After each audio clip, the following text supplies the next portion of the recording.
3 अंकी आणि 4 अंकी संख्येच्या शेवटी 25 नसतील तर वर्गमूळ काढण्याची अतिशय सोपी पद्धत. 2-2 संख्यांचा गट तयार करायचा.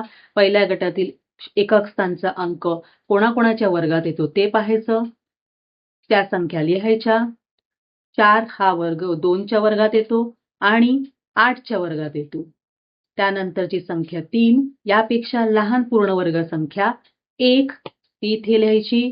1 पेक्षा नंतर येणारी संख्या 1 नंतर येणारी संख्या 2 दोघांचा गुणाकार 2. 3 ही संख्या 2 पेक्षा मोठी आहे त्यामुळे यातली मोठी संख्या 18. 324 चं वर्गमूळ 18. 6241 2-2 संख्यांचा गट तयार केला.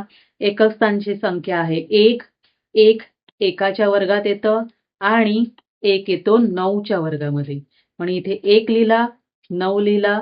62 पेक्षा लहान पूर्णवर्ग संख्या 49. 7चं वर्ग 7 लिहिले. 7च्या पुढची संख्या 8 दोघांचा गुणाकार 7-8 56.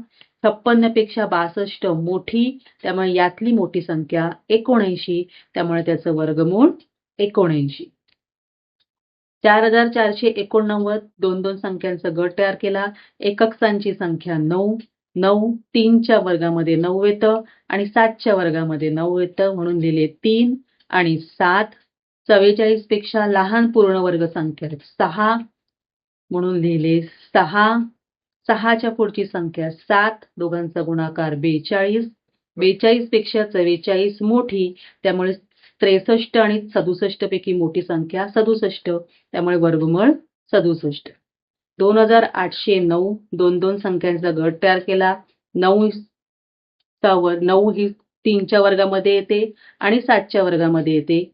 28चे अवयव 28 पेक्षा लहान पूर्णवर्ग संख्या 25 दोन ठिकाणी लिहिले 5.